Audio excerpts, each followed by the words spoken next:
Good evening and welcome to this evening's Student Union debate here at the University of Gloucestershire. To our student audience and to those of you watching online.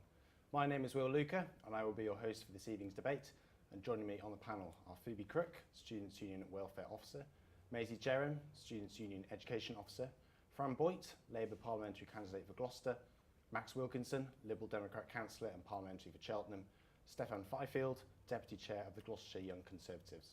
This evening we will be covering a couple of different topics, Brexit and student wellbeing.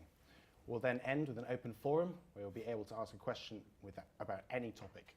If you have a comment about any specific point made throughout the evening, we welcome you joining in. Please may I ask that you raise your hand so we can get a microphone to you. So without further ado, we'll start with our first question from Alex, please. How will Brexit affect the lives of those living in Gloucestershire?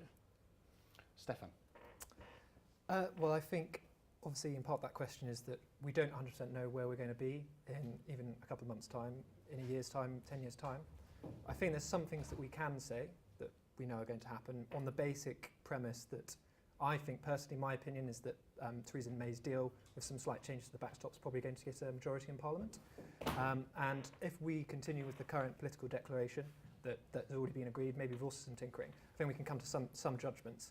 I think one key thing, considering Gloucestershire has a big agricultural sector, big manufacturing sector, it's got public services, it's also got a thriving tech sector. I think Brexit can be a really positive for all of those sectors, one of them being outside the common agricultural policy. I think that's going to be fantastic. It means that we can set environmental policies here in Gloucestershire, which, considering it's a very rural area, lots of farmers, it's an important part of the county's economy. That's going to be good for us. We're going to save a lot more money, more competitive farming, and also we don't need to subsidise less productive and efficient farmers in France, for example, which the common agricultural policy does. We're also going to be able to set our own laws when it comes to technology. We're going to be able to make sure that we continue to thrive, reduce some of those more top-down regulations that are set by the European Union. So that's fantastic. Manufacturing also, we're going to be in control of our tariffs, whether we want to put it up or down, and we'll have different opinions on this panel in terms of what we want to do with tariffs. But the fact that the United Kingdom government and Parliament is going to be in control of that means that we're going to be in the driving seat, and we can go into the 21st century when we need to have dynamic economies in the driving seat in our own, making our own legislation. So I think it's really positive. Obviously, we need to mediate the negatives of that possibly might come from Brexit.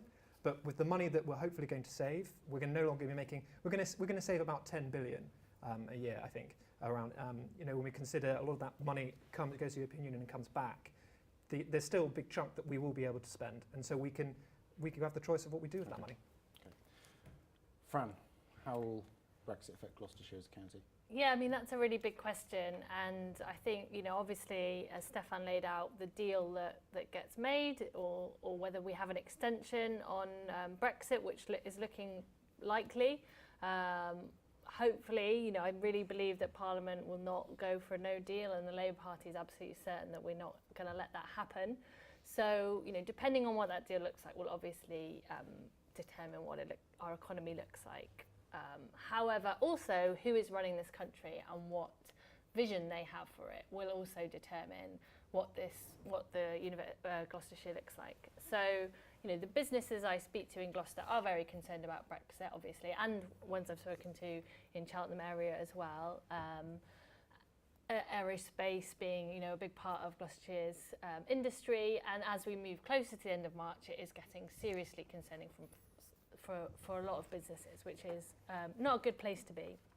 And I think that, not wanting to get into too much of the details of what's on the plate at the moment in Parliament, but it is pretty scary, and I do think that there's been a massive failure by the Tory party in terms of taking us down this track where Theresa May is essentially running down the clock. However, we also have to look at what is the mix of jobs in Gloucestershire. We have, a lot of 0-hour contracts, low pay work, which would only look to potentially get worse with a Brexit deal.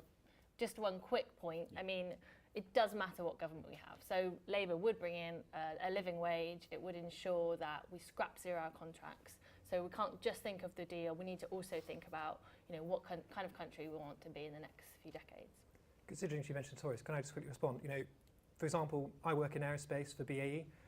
overwhelming support for the withdrawal agreement. So I understand you've been talking to local businesses, but people like BAE have come out and said that they support the withdrawal agreement and it's a good, economically safe and secure way of going with Brexit. Macy? I think, if anything, the uncertainty and the unknown is what's maybe the most daunting thing about Brexit in essential for not only just students but for everyone in the community. Like, there needs to be better communication to people from all backgrounds, whether it be a student, whether it be someone that's been employed for the 20 years of their life. There needs to be more communication towards what Brexit has entailed for bespoke people and for what environment they do come from and where they do work from. Any points from the audience on the effect of the Brexit on the county? Anybody wants to make any points? No? I'm happy to chip in if no one else wants Max, to. yes, sure. Bring a bit of clarity to the debate. So I think the starting point is that whatever kind of Brexit we have, the country's going to be worse off. And the Liberal Democrats have been clear from day one, the only party actually that's been clear, with a bit of credit to the Greens as well, although 50% of their parliamentary party did vote to leave. The Liberal Democrats are clear that we need a referendum on the government's deal, Theresa May's deal, and we would support remaining in the European Union, because that is clearly in the interests of our country. We do the majority of our trade with Europe, we always have. Geographically we have those links, culturally we have those links with Europe as well. So there is actually no reason to go ahead with a harmful Brexit that we know will make the most vulnerable people in our country significantly worse off. And quite frankly, people have been sold a pup by a bunch of charlatans like Boris Johnson, David Davis, Jacob Rees-Mogg, who don't have the interests of the majority of the country at their heart. So we need to take a rain check. We need to go back to the country. There's nothing undemocratic about asking people again if they want to leave the European Union and they back the decision that was made in 2016. There's nothing undemocratic about that. That is the only way that this can be resolved. Parliamentary logjam has brought this country to its knees already. There's so much uncertainty among businesses. Stephan said he was working in aerospace. If you look at Airbus, which is just over our county boundary, they've already announced that they're in significant difficulties about what to do after Brexit, particularly in the event of a no deal. And then if we're going down to a little bit of the extra details, if we're talking about the customs union and we're talking about the backstop, there are no extra new arrangements that could be come up with if a few Tory MPs sit around in a room pontificating about the future of our country on our behalf. They just don't exist. They would have been already sorted out if they did exist. Okay. And the backstop does leave us in a position where we are not in control of our own destiny.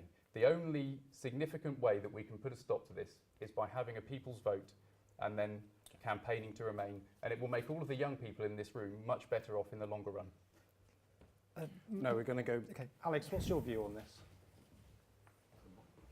I think you've all highlighted quite clear points, but specifically, we are a quite rural area, so how we will benefit from a Brexit deal just because we can take a bit more control of our actual area in particular.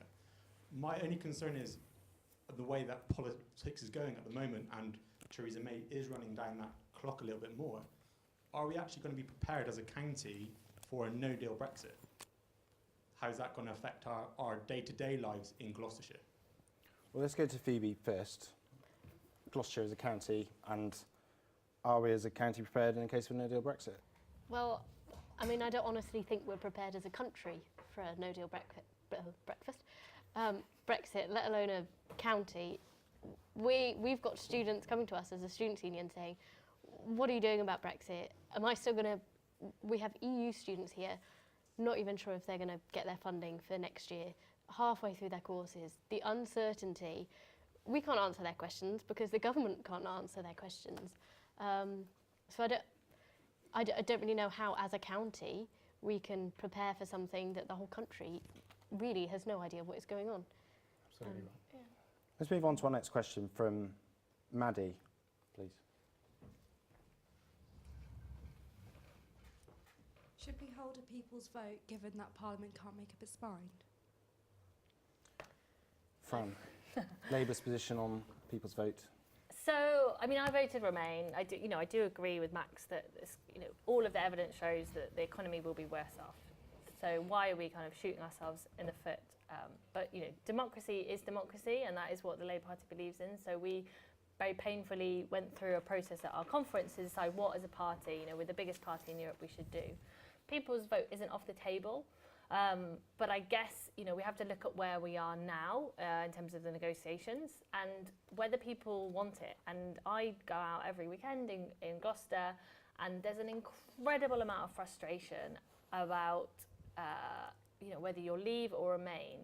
And I think that we do need to, you know, the seriousness of kind of going back to the polls shouldn't be underestimated. You know, we are seeing like quite a scary rise in the far right, and you know, I do think that I'm somebody that, well, Labour wants to bring this country together. I'm not saying that a people's vote should be off the table completely, but I think that we need to kind of go the course of where we're at, and what's, you know, I think probably will happen is that we're going to get a massive extension on Article 50, and we're going to actually say, well, actually, we probably need to remain in the customs union because actually they are our biggest trading partner, and potentially there'll be a deal that we could vote for which would have workers' rights, environmental rights, etc. protected. You know, part of the problem in Parliament at the moment is that there's just no agreement. The only thing there is agreement on, bar the 20 or 30 extremists in the Tory party and some of the DUP, is no deal. So we do agree we don't want a no deal, but the way forward is pretty straightforward, and I don't think that there's a majority for a people's vote at the moment within Parliament or within the country. And even if we went to the country, we have a very big risk of pulling communities apart more, creating more, you know, pain and suffering, for want of a better word, and that's also a big risk. So there's clearly no easy solutions in this, and there's a hell of a lot of frustration, but this is the country's future at stake, so we don't want to rush into you know, any big decisions right now. Max, people's vote. Well, yes. I hate to be a politician giving a one-word straight answer, but yes, we should have a people's vote, obviously. And just to pick up on a few of the things that Fran has said, I mean, I find myself disappointed with the Labour Party because I would have expected this kind of obfuscation and nonsense. Are you frustrated by Jeremy Corbyn's stance? Yeah, absolutely. Not least, sorry, I didn't interrupt when you were talking. Not least because clearly there's a lot of Labour members out there, and a majority of Labour members who do want to have a people's vote. And there was a policy that was reached at the Labour conference, and we don't want to get into that too much at length, but basically it seems to have been on the table, apart from the fact that an anti-European cabal at the heart of the leadership of the Labour Party doesn't want it to happen. Now, and to pick up on another point that Fran made, another thing I'm disappointed in is people on the left saying, you know, we shouldn't do this because the far right might not like it. Well, I come from a position where I think if the far right doesn't like it, then we should try to do it. We should stand up for what we believe in and not give in to the kind of people who we see wearing yellow jackets having a go at European citizens. Dangerous? Is that not dangerous to our country? Well, what would you have done in the 1930s, for example? Let's put it in those stark terms. If fascists are saying, we don't think it's a good idea and we're going to take to the streets, we should say, we are going to fight the fascists. We shouldn't say, well, the fascists might be mean to us and there might be more falling out. And actually, politics is about picking from a series of least worst options. And I do that as a councillor, and I do that as a parliamentary candidate. And I think in life, for most people, actually, the majority of people who are living in 2019, it is about choosing the least worst option for their life. And if we're saying that we're not going to put the least worst option on the table, which is a people's vote with an option to remain, then we are denying actually reality. So yes, we should have a people's vote. We should ignore what Stephan has said. And I think we shouldn't take any truck from the Labour Party and its leadership, which is frankly betraying young people. Okay. Phoebe? I mean, let's face it, 2 years ago in 2016 when we voted for Brexit, we didn't know what we were voting for. We barely know what we voted for now. So I think people were promised that the NHS was going to receive millions more pounds every week. And is that going to happen? We don't know. So I think I agree. I don't see any harm in actually, now we have a bit more of an idea of what is going on, a little bit more. saying to everyone, well, you know, these are our three options. We go ahead with the deal. We go ahead with Brexit with this deal. We don't go ahead with Brexit at all, or we leave the EU with no deal. Maisie, the university supports the people's vote here at University of Gloucestershire. What's your view?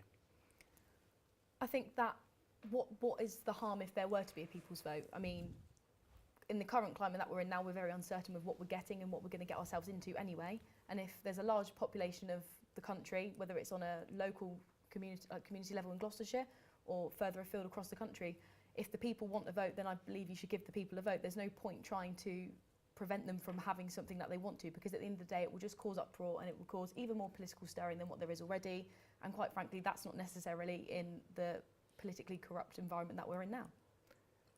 I agree with you. I'm very, very proud to be representing all those people out there who voted to leave the European Union.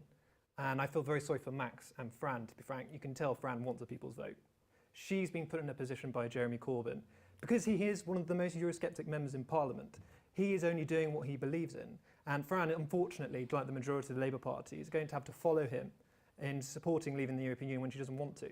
Max is in the opposite position where people's votes probably the less likely it's ever going to be now.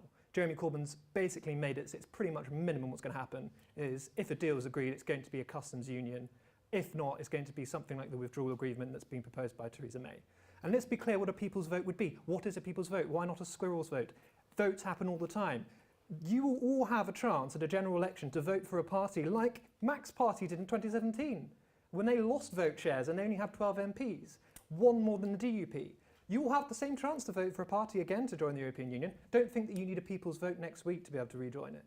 So don't believe the scaremongering. The reality is many people like Max who don't want to leave the European Union know that if they don't get a people's vote in the next year or so and we legally leave the European Union, they will never be able to rejoin because the majority of people in this country don't want to be in the European STEPHAN, Union. you are the Deputy Chair of Young Conservatives. Can you understand why there are so many young people who are frustrated because of the result? There's been very interesting polling about that.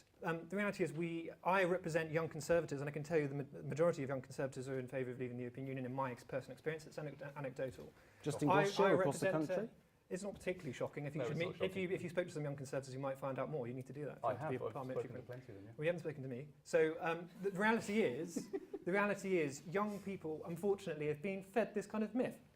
The reality is, you will always have a chance to vote. We live in a society that has universal suffrage. Everybody has the same vote. The idea that you could do a Nick Clegg and have people over 60 having less vote and people under 30 having 2 votes is ridiculous and would be discarding 100 years of democratic process in this country. The reality is, also with Labour, is that they didn't just decide, oh, we might want a people's vote. The reality is there are millions and millions of working class Labour voters across this country who want to leave the European Union because they understand it's undemocratic, it costs too much money, and we can do a better job by ourselves. And that's the reality, and that's what Theresa May's government is trying to do. I can tell you, I'm not 100% happy with how Theresa May's negotiations have been going on, but we need no deal on the table. You wouldn't go into a car salesman and say, don't worry, I'm going to take the car, but how much is it? You need to be able to leave the table to progress in negotiation. Okay. Maddie, what's your view? Quickly. Personally, I think we should give people people's vote, and I think it seems maybe that would give us all more clarity where we all stand, and if they were given that option and choice. Okay, thank you. Our final question around Brexit comes from Students' Union Chief Executive Tom Newman. Are we damaging higher education through Brexit? Okay, so higher education. University UK website, the risks of a no deal as well. So universities would experience steep declines in EU students, possibly as a result of no deal Brexit. The UK will lose existing academic talent from the EU unless the government can do something. Maisie? It's quite tricky and dangerous territory because obviously we haven't experienced what the implications of Brexit could be. But obviously from looking forward perspective, a lot of the income nowadays in the last 10 years in higher education and university is from being able to open it to the wider community, not just within England, but within the EU and international and further afield. And from a students' union perspective who speaks to students on a regular basis, a lot of the students that I do speak to are international students, whether they are from the EU or whether they are from further afield. And the thought of Brexit tarnishing the relationship that they've got in order to succeed and to strive and to be able to achieve the best education that they possibly can is, in my personal opinion, is an absolute disgrace. Everyone should be able to study in the UK. If that's where they want to study, then that's where they should be able to study. Max? Well, I think self-evidently, yes, it is a disaster for higher education. Obviously, it will obviously rely on the arrangements that are reached between the government and other European Union countries and higher education institutions to make sure that EU citizens can come and study in the UK. But I think I'm right in saying, and the academics in the room and the SABs may put me right, but if you're an EU citizen and you wish to come and study here, then you're probably paying a higher tuition fee than most British students. So there's a big financial implication for universities as well. So if you are preventing more people coming over and studying in the UK from the EU, then naturally there will be a financial knock-on, which I think, let's face it, probably will, the brunt of the pain will end up being borne by academic staff and students, because I think it's hard to see how, if there's a financial shortfall, where the money's going to come from. So do we put up taxes? Do we put up tuition fees? And again, it's a series of least worst options. And, you know, I've made my position clear. We should stay in the EU, and then we won't have this problem to deal with. Stephan? Well, as has been said, it's very important to try and work out where we're most likely going to be. You know, in terms of citizenship, it's very, very likely. Of course, I'm not in the government, so I can't give you a guarantee. And there's a negotiation to be done, but EU citizens are going to continue to come here. I'm here in existence because my mother, as a Belgian citizen, came over to this country in the 1980s. And I'm very proud of my European heritage, as well as my English heritage. So absolutely, we've got to continue those links. But I'd like to think that Brexit isn't just about there's a legal cliff edge and suddenly nobody's going to turn up and the UK is going to be some sort of isolated island. The reality of the situation is Brexit allows us to re-gauge our position in the world. We have millions of people across the world, non-Europeans, European citizens, who have a harder time getting in to do education in this country. Why should an Eastern European have an easier job than someone who comes from the Middle East or Africa? West African countries that already speak English, why are we not building more cultural, educational links with them? We've got a whole world out there, and this kind of caricature that Brexit's some sort of imperialistic nostalgia is rubbish. It's absolute rubbish. The reality is Britain now has a chance to be a global cultural power again, and it's very, very exciting to have the opportunity to start inviting students and building those links from Australia, India, China, Africa, South America, and North America too. So I'm really excited about the educational advantages. We have American students who come over to the UK, vice versa. Why do we need the European Union for students to come from Europe? It doesn't make sense. But it's part of this agenda to try and scare people again. The idea that on the 29th of March, Europeans won't be coming to the UK is absurd. So don't worry about it. I'm not. So just to reflect on that, if you're thinking about nudges, right, the economics theory of the nudge, if you are erecting a barrier to stop or to make it more difficult for someone to do something, then they will be more likely not to do it. But we don't know there's going to be a nudge. Well, that's what you like to think is going to happen. We know there's going to be a barrier. We know that Universities UK are very worried about it. Oh, no, absolutely, because there is uncertainty, absolutely. And no, I totally understand that, and that's to be expected. And we need to make sure in the withdrawal agreement when it comes to citizens' rights and in the political declaration that it's absolutely abundantly clear that transitioning from the EU to the UK and whatever arrangements we have are obvious, easy, and just as easy as they were. And I think everybody would agree that that's what we'd like. Is anybody here going to propose that we need more barriers between European Union students coming here? We'd like to think for the better, but then in hindsight, is that going to happen? Well, we don't know. Again, democracy has to have, we can't just disregard it because someone might think that some European students might find it harder. Parliament has been elected to leave the European Union. We've had a referendum. We had a vote in 2015 in general election to have a referendum. 2014, UKIP won the European elections. There are people out there democratically who have instructed us that we need to leave the European Union.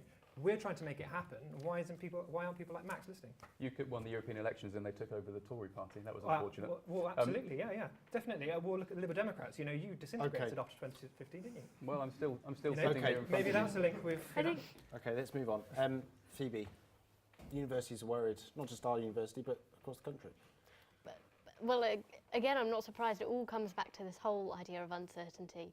We voted on something we had no idea about, and we still have no idea about it now. So how are students, when they're trying to make choices in an increasingly marketised market of going to university, meant to make those decisions when actually the students that we have here don't even know if they're going to be funded next year. They don't know if they're going to be able to continue their courses. How are they meant to, how are we expecting people to make that decision to come here when actually you might get funding next year, but perhaps not the year after? It doesn't really add up. So I can see why universities UK, why universities themselves, and why students are concerned.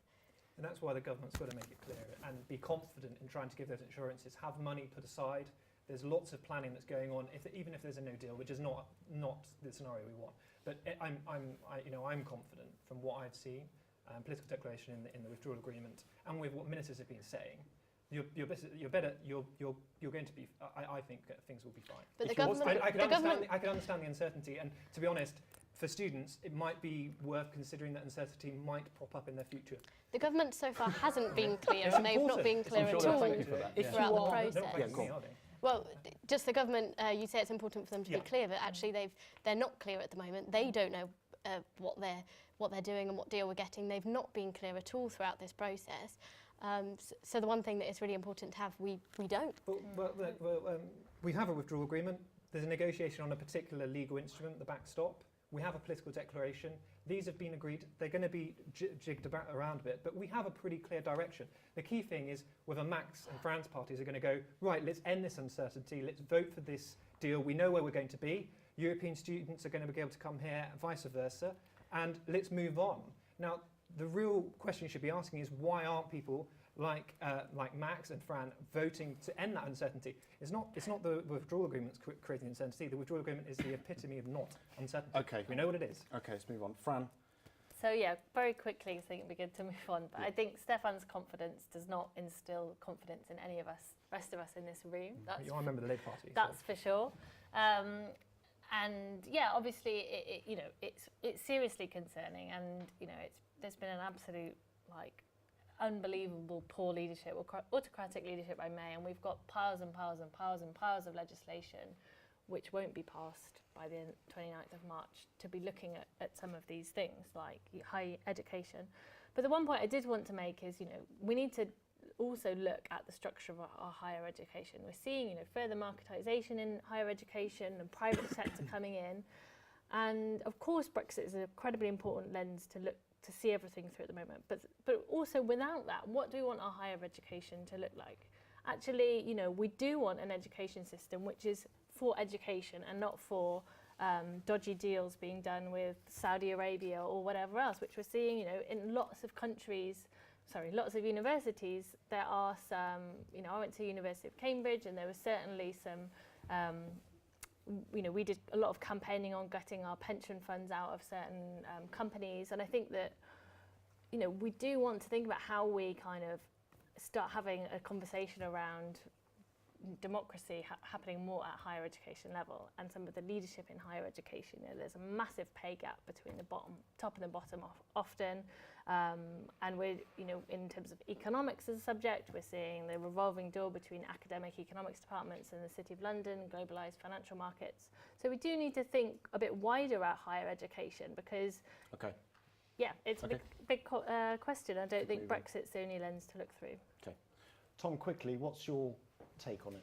Very, very quickly, if you can. Yeah, very quickly. As I'm paid to sit on the fence in my role and empower students to have opinions, I'll make it quick and brief. But I think I would echo the uncertainty doesn't help, and I would also expand on the marketisation of the sector is also challenging, and I think that there is some wider questions around HE policy, and having 3 ministers in the last 6 months for universities doesn't help either. Okay, thank you for that. We could talk about Brexit all night, couldn't we? But who wants to move on? Yeah, I think we all want to move on the panel as well. After a people's vote. Okay, we're going to move on to student welfare now. And our first question for this topic was submitted by Peter, who is unable to join us this evening, unfortunately. So with the increase in the number of students and young people coming forward with mental health related issues, are we doing enough to support them at university or as a county as well? Let's start with Stephan. I think mental health is one thing. It's really, I think there's been a generational shift. I think the issue of mental health is only going to needs to become more important than it is. And I'm glad that in places like Gloucestershire has been chosen to pilot a mental health scheme. It's one of the 25 counties that's going to do it. I think more investment in the area absolutely is so important. The link between health and physical care is also very important. We need to keep investing in that as well. And when it comes to universities, I think universities have a real key part to play. You know, one of the fantastic things about universities is that collective kind of societal feeling when you're in university. So information can spread very easily. You can be educated on things. So we need to make sure that we have people coming in, doing talks on it, even support officers, you know, doing posters, bringing up awareness of particular mental health problems. Absolutely, is so important in moving forwards. But it's having that linkage between government, institutions, at county, national and borough council level. It's really important that we fund them so that they can deal with that, bring awareness, educate people, and also give them the actual clinical support for people who do have mental health problems. So it's absolutely massive, and we need to do more. We've already done quite a lot in this country, you know, to try and be apolitical. I think the last 20 years we've been getting better and better. More money's going in, but we need to keep doing it, really. Phoebe. I mean, I think the whole country needs to step up its care for mental health services. Our current model of mental health care is based upon a model designed by an economist, not a clinician. The model was designed to get people through the system and back to work, not actually to get them better. And I think we are soon, if not already, going to start to feel the effects of that. I think universities have a real challenge facing them. The number of students disclosing mental health problems, I think, has doubled at least in the last 10 years. And they have a great opportunity to be caring and supporting their students, but they don't have the funding to do it. So I think the funding needs to come into the National Health Service and into universities, and we need to look at why are people getting more mental health problems. I run a Brownie unit, and I have 7-year-olds coming each week stressed about their tests that they're having at school, and it's the end of the world for them. But I mean, if it's the end of the world for these 7-year-olds, no wonder we're all suffering, and the problem is just going to perpetuate. So I think we need to look at mental health care, its funding, and also why the problems are increasing. Phoebe and Maisie, here at the university, have you had people from the university come in to talk about mental health? Or just in general, what do they talk about? Do they talk about anything? Yeah, well, I mean, I feel like with regards to mental health, it's such a varied and broad term. So much fits into it, and each day it's evolving and developing. And like we've seen, and like Phoebe said, from statistics we've seen in the last 10 years, it's doubled, and it's becoming increasingly worrying that we currently live in a society that hasn't got the funding enabled to provide for people that do have poor mental health and well-being. So I guess it's down to people the likes of myself and Phoebe, who are in the positions and the roles that we are at the university, to make sure that the university and us as well as an organisation are steering students in the right direction, whether it be signposting if we can't provide what we can provide, or it's providing them with the means and the tools in order to better and benefit their mental health and well-being. And I think a massive problem for us is we're signposting students to these services where we know there's going to be a 3-month at least wait for them to actually access support. By the time that 3 months has come, they're now back at home for the summer holidays. So this system just doesn't work for students. And what do you think that is? Why do you think it doesn't work for students? There isn't the funding. There isn't the research into what works and what doesn't. There isn't the funding for the clinicians to deliver the services. And students particularly do fall through these gaps. Students and those transitioning from child and adolescent mental health services to adult mental health services, there are so many gaps. People are falling through them, and we've got a bit of a revolving door with mental health services. People are falling through a gap, so they're getting worse, so they're coming back to a more extreme service, and just the whole thing is snowballing, and it needs a big injection of funding for the research and for the care itself, I think. Max, mental health issues within universities increasing. What's your take on it? Well, I'll try to offer three things which I think we should all be considering. The first one, just to pick up on what Phoebe said about 7-year-old kids turning up at Brownies stressed about their SATs. I mean, it's absolutely balmy that we're putting children into formal tests to sit in front of a bit of paper for an hour and a half when they're 7 years old. I remember what I was like at 7, and I don't think I could concentrate for more than about 5 minutes. So it's an entirely irrational way to judge how a school is delivering education and how a child is doing. So we should scrap those SATs as a starting point. Because if that's the bit that is starting you off on your mental health journey as a child, being racked over your SATs age 7, then clearly by the time you get into the stage of your life where you've got an Instagram account and you've got all those other stressful things happening in your life and you get to university, then you're not onto a good starting point. Secondly, there's a cliff edge in mental health services at the moment, as I understand it. You get to the age of 18 and then you're sort of shoveled out into adults' mental health services. So what you should be doing, and particularly this is important for students, is that once you get to the age of 18, you then carry on in the same level of mental health service that you're getting until you're 25, and that would cover everyone going through an undergraduate degree and probably a first year of postgraduate study as well. So that's really important. And thirdly, the final point is we really do need to push through with parity of esteem between mental health and physical health treatment, because for a long time, and STEPHAN is right that we've made huge strides, and actually the coalition government did quite a lot on this. A man called Norman Lamb was the health and care minister, and he really pushed this to the front of the political agenda. But unfortunately, the good work that Norman did hasn't been followed up by the subsequent government. So we're in a position where we still don't quite have parity of esteem for mental and physical health. We don't have the targets to meet mental health difficulties in the same way that we do for physical health difficulties.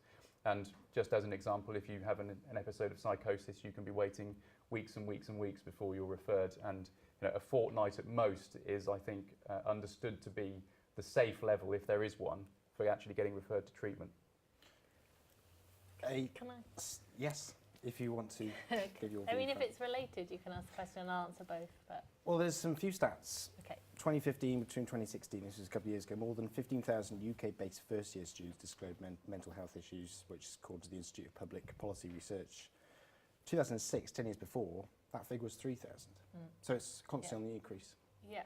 So I think, I agree with a lot of the points that were made by all panellists, but the fundamental root of this is that we've got a chronically underfunded NHS that is on its knees, that is on, at breaking point. And that is politics. The Conservative government has overseen, that has literally taken out funding year on year as a percentage of GDP. And that is why we're seeing, such high levels of, poor physical health as well as mental health. And I absolutely agree with Max that we need parity between mental health and physical health. It's not there. That's part of our manifesto.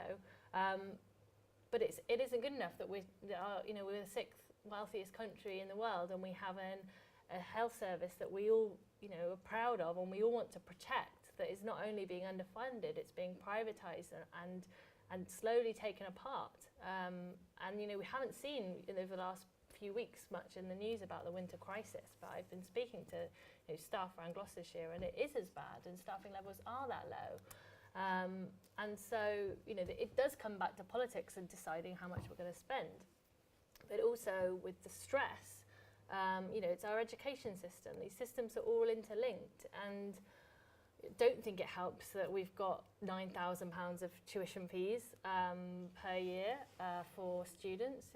Another thing Labour would remove. So you don't have to be a rocket scientist to understand that there's just a real toxic mix of factors that is going to increase poor mental health. And I would say the really worrying thing that I've heard is that, because of the lack of mental health services, cases are actually being pushed into the criminal justice system when it's severe mental health. And also, our police are underfunded as well.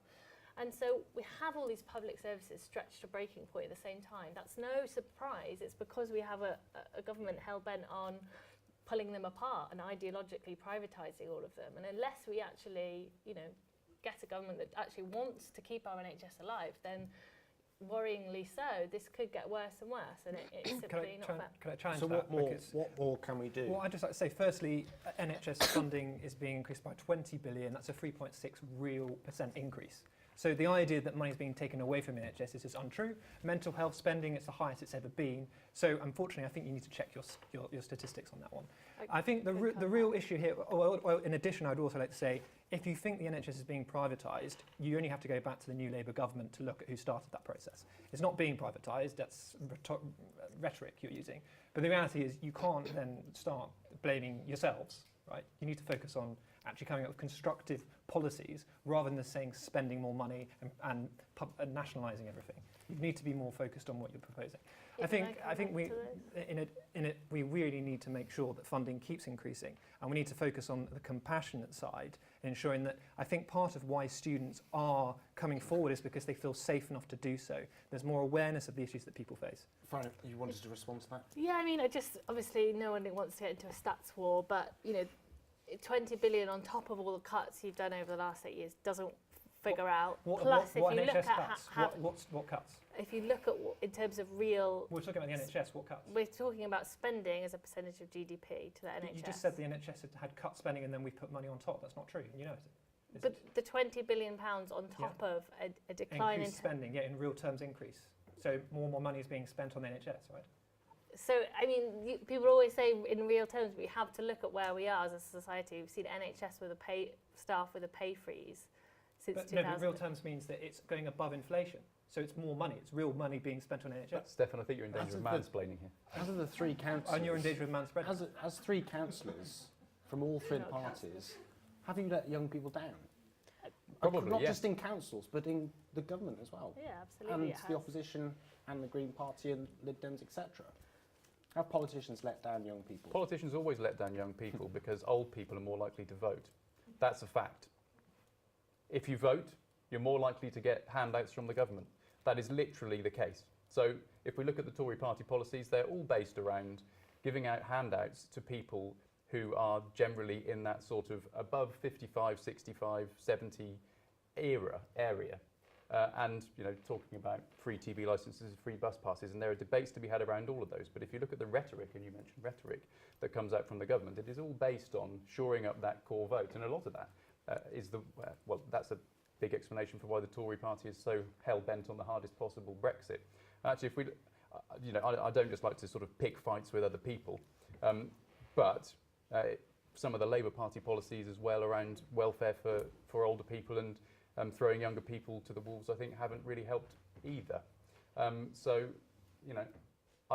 I will accept that the Liberal Democrats as well, when we were in government, we didn't do enough to help young people. Certainly, we didn't solve the housing crisis in the way that we should.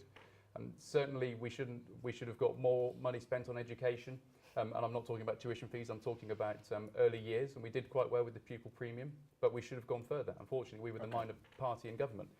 But I think all politicians and all parties need to be more introspective rather than just sort of having a pop and shouting at each other. Okay, let's move on to our next question. Somebody's hand up. Yes. Just a quick point. Surely a big part of this kind of question on mental health does come down to the National Health Service. And obviously, it's quite easy to say, oh, we'll just spend more money on it. But surely there has to be kind of a sustainable solution for the NHS, because funding has just kept going up. And obviously, the only way you're going to fund that is with higher and higher taxes, and that's not sustainable. So sure, I'm not an economist or a politician, so I don't know what the answer is. But to say just put more money on it doesn't sound like a sustainable solution to me. Absolutely. Very quickly, if you can. Well, I think I'd agree. As I said before, the current model of mental health care is based on an economist's view that we need to get people through the system and back to work. Well, that's really just putting a plaster over the issue. So I think until we overhaul actually the care we're providing, you can keep adding more money. To what I would disagree about the idea of it not being privatised. We have district nursing services being run by Virgin Healthcare.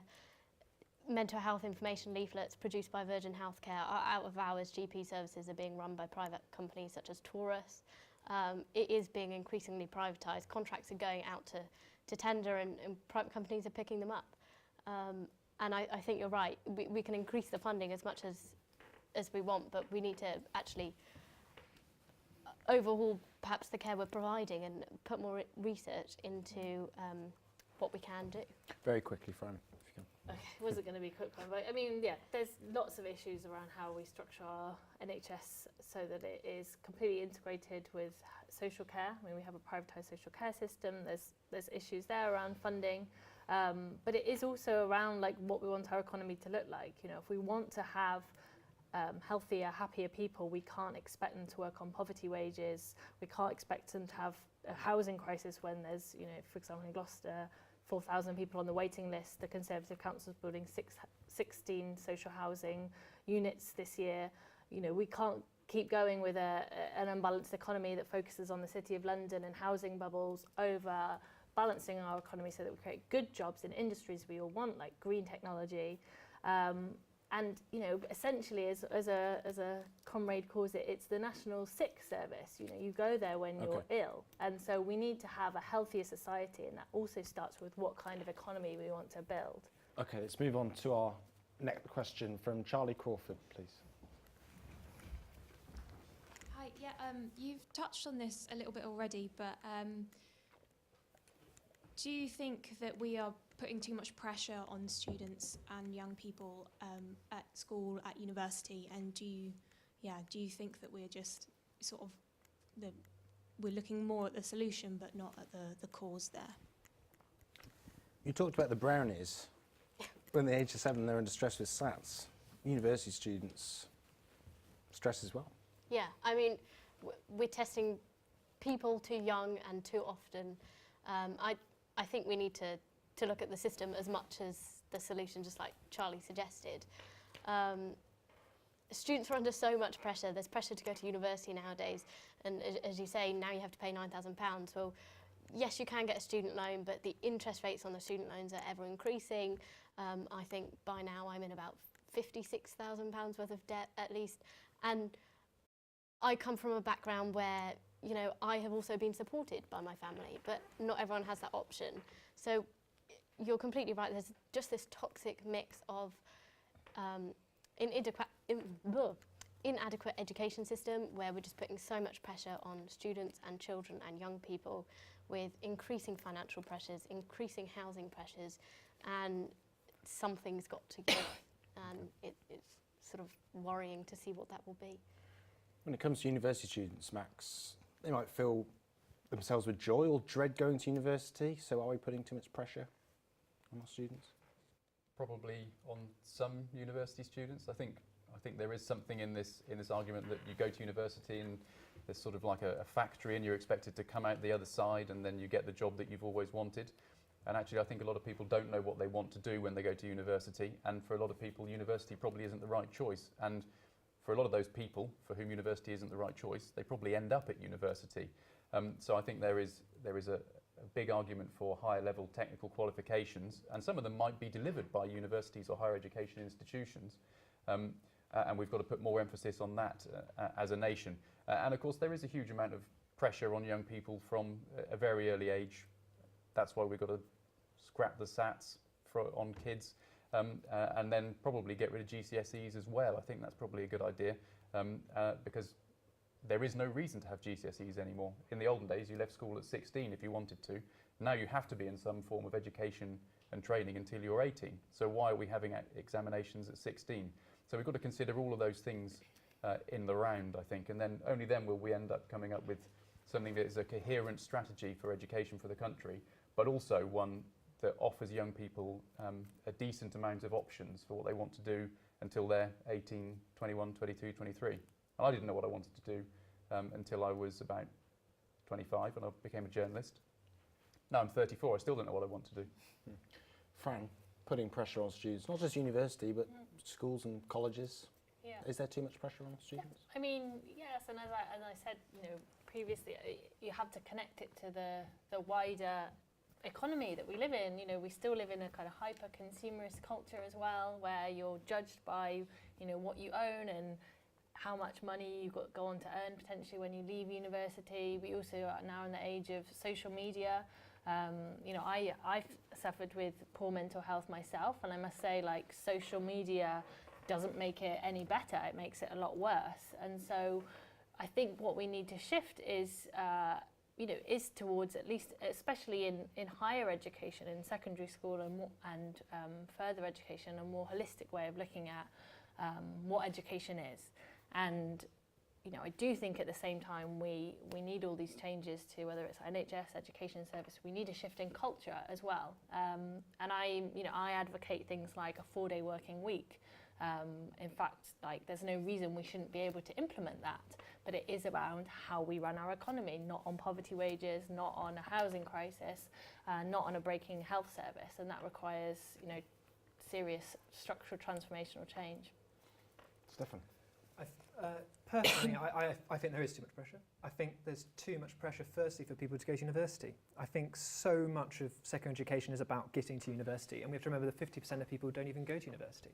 And I think it's providing opportunities for those other 50%. It's got to be up there. Also diversifying. People need to be judged at some point. People need qualifications. Some people need to be able to write skills. Some people are journalists. Some people are engineers. So people do need to educate themselves. They need to be judged and reach qualification. It's how we do that. And I think things such as what the government's rolling out in T-levels, which is about looking at those technical skills and how people don't necessarily have to go down a typical white-collar academic kind of road if they want to further their education. It's diversifying it out, and also coursework. So it's not, we shouldn't be having whole degrees of 100% just exams. We should be looking more at coursework, and also in the fact that coursework and exams actually affect genders in different ways. So women normally do better in coursework, while men normally do better in exams. So it's about also having that equality to ensure that different types of people, different neurological abilities are judged in an equal and fair way, whatever gender they have and whatever education they've got. They should be judged on their abilities, not what part of the system they've come from. Okay, we are being pushed for time, so we're going to move on to the next question from Frankie, please. Hello. Do you think the standard of private student accommodation is slipping? We're going to start with Maisie because I didn't come to you for the last question. Okay. If you want to make a point about the last question as well, if you want to. But standard of student private accommodation. I think so, and I think a lot of people who maybe own the properties essentially think that they can take advantage of students, and that's not acceptable. I feel like there's been a high influx of students that have found themselves in difficult situations where there have been disagreements with tenants and letting agencies and things like that with regards to their private accommodation. Personally, I think that is something that needs to be looked at. That's not really under the microscope and under the lens that it should be. At the end of the day, students are paying £9,000 and the rest to study at such a high level, and like we've already discussed about mental health and well-being and things like that, students are under a hell of a lot of stress as it is anyway, so I don't understand why accommodation needs to be one of those things that's filtered into the stressful category and the stressful pile. Stephan? I think this is a real big problem, in particular things like illegal fees when it comes to private accommodation, and landlords effectively running amok. And I think there has to be a real big change in how we approach this. And to be honest, private accommodation is linked to the wider housing problem. We definitely have a housing problem. It's getting better, but we've got to do more. We've got to do more, and that comes from both the supply and demand side of things too. So absolutely, private accommodation. I think private accommodation definitely has a part to play. Students shouldn't all just be in halls. Private accommodation sometimes can be even better, and the price. What are the Conservatives doing about housing in general? In terms of housing in general? Yes. Well, housing in terms of the production of houses is at the highest rate it's been in about 13 years in England. It's going up to about 180,000 in the past year. So absolutely it's ramping up, but we need to do more. And it's not just about physical houses, it's also got to be about ensuring that they're in the right places, that city development is going in the right way, because no one's going to buy a house if it's in somewhere that no one wants to be. So it's got to be a holistic strategy, and it can't just be about getting them. To be frank, a lot of property developers, they love making houses. They'll be very happy selling those houses on. It's got to be a wider, holistic, strategic plan ahead. And the government is pushing it, but there's more to be done. Fran, I don't know whether you will agree with that or not.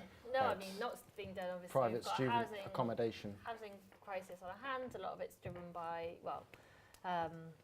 it's a complicated topic area that I do my day job on, but in terms of rental, I totally agree that standards are slipping in private rented properties, and I think it's really important that we don't also ping off students against non-students in terms of private rental. You know, this stands slipping generally across the board, and we need a lot more regulation. So things like landlord licensing, potential rental caps. So I know, for example, in Kingsholm area of Gloucester, there's a kind of influx of students, and landlords think they're able to charge them more, so families are getting pushed out, when obviously, you know, students shouldn't be charged more just because landlords think they can borrow more and then pay more. So, you know, across the board, that we need to look at how we're bringing regulation that better mean that the tenants have rights, because in this country, as we know, with the Conservatives in power, hell-bent on kind of deregulating everything, and in terms of rental, it's gone far enough, and we need to bring back up standards so that students are protected and all renters are protected in this country. We've got a point from the audience. Is anything being done for the students that are graduating from university? And obviously, rent prices are so high. You've just left university, you might not be able to get a well-paid job. Is the government doing anything to support those students that can't necessarily go out and rent and would potentially have to move home to parents, and those students that don't have the option of doing that even? Well, the government probably isn't, but the local council is. About 18 months ago, I took a motion to Cheltenham Borough Council to say that we needed to invest more money in houses for young people and families, specifically because I've suffered as part of that generation. I'm under the age of 35. And I was really motivated by the fact that, you know, that is something that young people get a bad deal on. So Cheltenham Borough Council is actually investing £100 million over the next few years in houses specifically for young people and families. And we're going to see a huge number of extra properties coming through on stream, and that'll be houses that are being built, houses that are being bought from the private market, and some of them will be shared ownership opportunities as well. So there's going to be a full scale there. And what you'll have then is the opportunity of having a new Cheltenham Borough Council umbrella organisation, which you can rest assured will be enforcing the highest standards that Fran is after, and that Stephan says the Conservatives probably want to move towards. So it really is a win-win, and actually the Borough Council will end up making more revenue to invest in social housing as well from that venture, if we can get the model right. So it is the single biggest problem that our country has in terms of heaping injustice upon young people. And we need to get on with building more houses and investing more in houses for young people and families and the most vulnerable specifically. As Stephan mentioned, 180,000. Actually, the political consensus now is that we need about 300,000 homes to be built every year. And those aren't going to ever come from just the private market. We need, even the Conservatives will admit that we do need a significant amount of state intervention there. And we're doing it locally in Cheltenham, and I'd like to see the government following suit as well. Can I just add to we are running out of time. I know it's very quickly. One of the reasons why the Liberal Democrats have been able to do this at the Borough Council is because the central government, the Conservatives, have got rid of caps on local councils being able to borrow. So, you know, we're working together across party lines to try and get rid of the jams in the system. Okay. Technically, that's not true. We're doing it without the housing revenue account. Okay. No, you're on. We don't want to get into an argument about that at the moment. Phoebe, quickly. The standard of student accommodation. Yeah, I think a massive problem not only is the standard but also the price. My sister went to university 5 years before me, paid £80 a week, and I was paying upwards from 120, 130. How in 5 years have we increased that much when, let's face it, have the standards increased with them? No. And so I think she was also paying £3,000, I paid £9,000. So not only have tuition fees tripled, but the price you're paying for accommodation, the amount of money you can get to support you is going. There used to be grants, have been completely got rid of now. So constantly students are just borrowing and borrowing and borrowing to try and not even really, you know, live life to the full, to try and get by every day. And surely that's not a sustainable model. If we're just constantly borrowing from the government, when is it going to get paid back? Frankie, very quickly, what's your view? Quick if you can.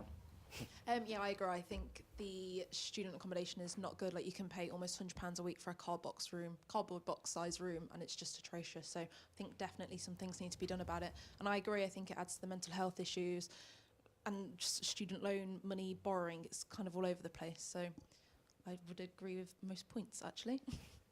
Okay, thank you. We're going to take some general questions from the floor, and we have one from Chantal. Is she not? Well, Shanta's not here, so any general questions from the floor on, if you want to ask the panel? Yes. Yeah, so you mentioned about kind of GCSEs education, specifically getting rid of GCSEs and slightly restricting it, linking into mental health as well. Don't we think that a lot of the kind of secondary school kind of structure is teach these specific academic skills, but you don't get any social skills? Like, I came to uni, the only reason I knew how to cook and to do a lot of the stuff I did was because I was doing Sea Cadets on the side, so I knew about that stuff. Do you think it would be worth maybe considering looking at a different way of running secondary schools so it's more of a, you know, all-rounded, holistic approach to education rather than just sit this exam, get your history knowledge, get your IT knowledge? Okay, open it up to the panel. Well, I'd say I absolutely agree. Our education system at the moment is so set on getting people out of schools with qualifications that in my cooking classes I learned to make scones, like 10 different flavours. You know, that's not really served me that well in life. Our PSHE education is atrocious. I don't think anyone's looked at what students are being taught in sex education for about 50 years. Relationships education is just non-existent, and I think no one ever taught me about student loans or about borrowing money. The problem with student loans at the moment is it's normalising debt for students. It's normalising significant debt. So students and young people, they're not getting the knowledge from a young age to be able to stand them in good stead. They're just being, it's so much pressure on exams. They're not being taught to look after themselves. And I'd 100% agree that something needs to be done in terms of social and personal education. And that it shouldn't all be about exams, because we're now in a society where everyone's comparing themselves. Well, you know, there's that great analogy of if you ask a fish to climb a tree, then it's obviously going to fail. And if we're not teaching them the social skills in order to cope with that failure that really they shouldn't be in anyway, then of course we're going to have a society that has worse mental health and that is crumbling. Maisie, would you echo that? I mean, I completely agree exactly what Phoebe just said then. I mean, the education system at the moment, whether it be GCSE, secondary school, they don't teach you how to be an adult. They don't. And if anything, they teach you obviously things like history and geography, which to some extent are important because obviously it builds the foundation of what you might want to go into, and it sparks interest in what maybe career path you want to take and things like that. But a lot of students that we know come to university in their first year don't even know how to work a washing machine or don't even know how to cook some pasta, and it's just learning simple things like that to better them for later life. But isn't that down to parents? You can argue that it could be down to parents, but then at the same time, students should be learning things within school, and that can be echoed then into like parents and in the home and things like that. I think it's wider than learning how to live and how to cook and things. There's also, you know, learning about your well-being. I spoke to someone who'd worked in a school where they gave every Year 7's pupil a musical instrument, and they funded every Year 7 pupil to take an ABRSM musical exam. And the difference that has made to that school is phenomenal, because they've got an outlet for their, and I'm not necessarily saying that everyone needs to learn a musical instrument, but everyone needs an outlet that isn't just work, work, work and sleeping. They need other things, and they need time, and they need the environment in which they can do those things. Okay. Back to the original question. Any other? Yeah, points on that? I totally agree. Thank you for your contributions to students. You know, it's really, really important that we get to talk to you and we try and widen policy out to make it so that we do have a more encompassing education. I think one thing I particularly technology is only going to become more and more relevant to our lives. So I think that we need to be educating people from social media to actually using computers. I know it sounds now in the 21st century like an odd thing to say, but the reality is that a lot of people, they do need to be taught these fundamental skills. So because so much of our world now is done online. And also I think cultural studies. I think cultural studies really should be fundamental to understanding the world around us. Culture from TV, Hollywood, but also to Renaissance art or any cultural art at all. I think it's very important that we widen our horizons, because I think so much quality of life can be taken from art, from literature, from films, from music. And I think, in my personal experiences, when it comes to your physical and mental health, music can be so important. It can provide you that catharsis in your life. So I think absolutely we need to widen education even wider. Okay. I just Max? quickly comment on that. Yeah, very I was quick. just going to say it's a shame that the Conservatives have cut arts funding so much then, if that's what you think, because they have, and we had the first Education Secretary Michael Gove wanting education to be about learning by rote, which is quite frankly education like ideas from 300 years ago. So I've been visiting schools recently, and I do think there's a shift from primary school where holistic, all the things we've been talking about in terms of well-being, in terms of treating people as a whole, is done. You move to secondary school and suddenly it's all about preparing you for this, to basically be an exam sausage factory, treating everyone the same. But it's not just, the education system, it's also Ofsted treating all schools and all pupils the same. We just can't do education like that anymore. We are different human beings with different needs, and if we try and force everyone through the same education system, then it's always going to have to be a bit frank, winners and losers. And so I think young people get it instinctively, which is really positive, that we need to think more about well-being, we need to think more about holistic education, but it's not getting through to the people with the pots of money and the power to change it.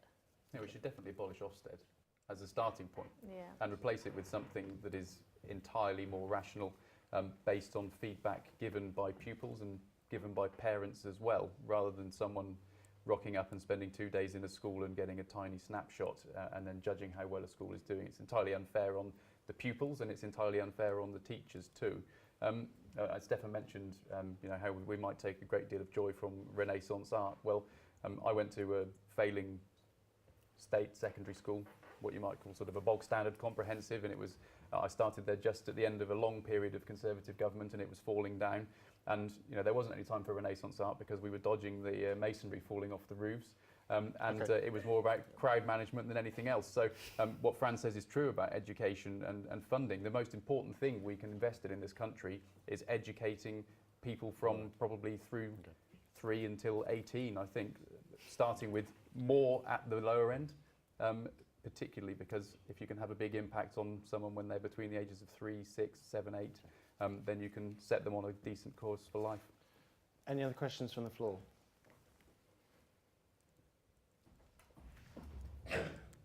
Hi.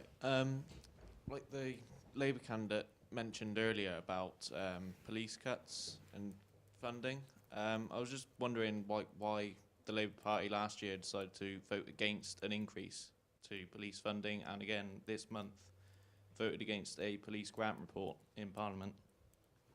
So Labour complain about police cuts. I don't think we voted against, in terms of the budget, we voted down the budget, against the budget. Yeah. So, I mean, the budget, you're talking about voting against the budget last November, or what specific vote? Well, just against the whole, you can say the budget, just you constantly every week I hear Corbyn shouting about police cuts and police numbers. Why would you vote against funding to increase it? I'm just trying to make sure I know what vote you're talking about. The one in the budget earlier in November, I mean, this month in February. So about the grant report. I don't know the one that was earlier this month, but the budget that came through last November was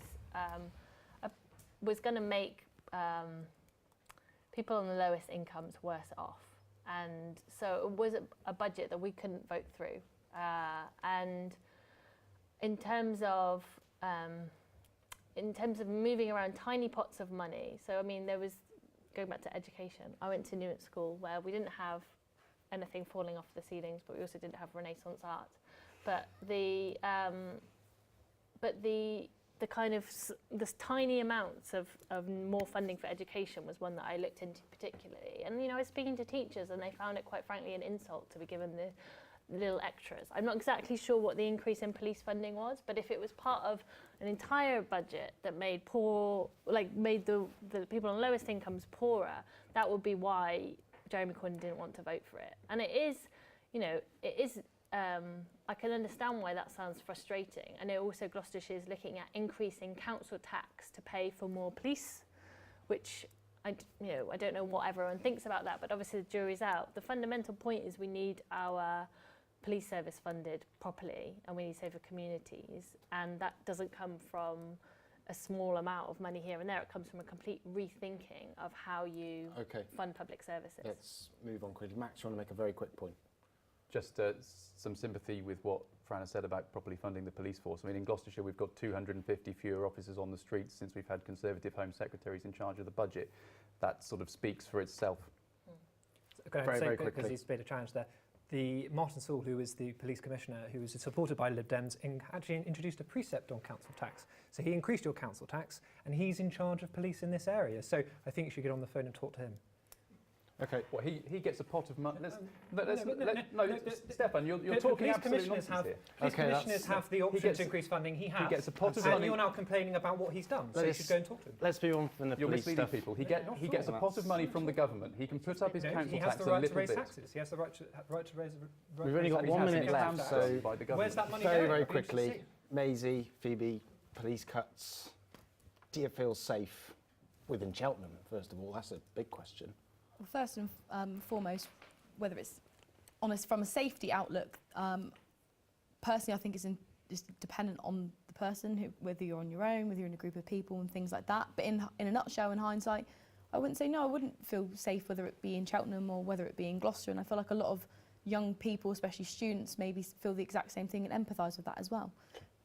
Phoebe, very quickly. And I think I'd agree with quite a lot of people here that just public services in general, be it education, National Health Service, policing, they all need much better funding and much better structural changes. And in hindsight, these are opportunities that graduates like ourselves at this university and prosperous students in wider communities could look. People don't want to go into these fields of work because they might have wanted to initially, but then they realise, oh, it's being cut. I don't want to be a part of that because I'm not going to get a job. And it's just a constant vicious cycle of a lack of opportunity for students. And students pay a lot of money to invest to come here and spend their time and to study and things like that. But once they come out the end of it with their graduation certificate, they're left with pretty much barely any opportunities and like 10,000 people fighting for a specific job role. Okay, thank you very much. Very quickly, anybody got any last questions? Very quick, if you can. Okay, just to talk about the leasing market, and recently I have just this question and problem. When I just want to rent the one bedroom room for me and my daughter, and all the landlord just denied. So this is I just face such a problem in the UK, but it's not a big problem in the US. I can just easily to rent a one bedroom, and later I rent the 2-bedroom room, and also the agency told me the landlord are unhappy about to rent the house to the children, to the mother takes the children. So I just have such a question, why? It's just a parent discrimination. So that's you say apartment or flats can just rent to the couples, why not for me and my daughter? So that's what I always made such a question. Okay, thank you for your question. Very precious time. Very quickly, what would be your message to the government to help out that particular issue? Well, build more houses, I think, and then regulate better in the private sector. Actually, one thing that has happened recently that will help is the tenant fees ban, which should help the people who are trying to get into rental accommodation like you have been recently. But obviously, if there's a case of clear discrimination, then that needs to be looked into. Quickly, Fran. Yeah, I mean, we need to, at the moment, too much power is in the landlords, and there's quite a few rogue landlords, so we do need to look at licensing landlords and making sure they make fairer decisions, because quite frankly too many people are getting screwed over in the private rental sector and it's not good enough. Phoebe? I think I just echo everyone else's opinions with that. Okay, and Maisie? Likewise as well, and Stefan, very quickly. Well, we need the private and the public sector both to be working. In fact, we need to make it easier for private companies to build in the right places, working with government, not trying to hold them back. And we need to keep funding. It's getting better, but there's still more to be done. Absolutely, governments aren't all perfect, but we can make it happen. Absolutely. Okay, thank you very much. And that brings our conversation this evening to an end. We would like to thank the members of our panel, for taking the time to answer your questions. Further thanks to the TV Society with support from the School of Media for providing coverage of this evening. Final thanks to everyone in our audience, both in the studio and at home, for being part of the conversation. From me, a good night.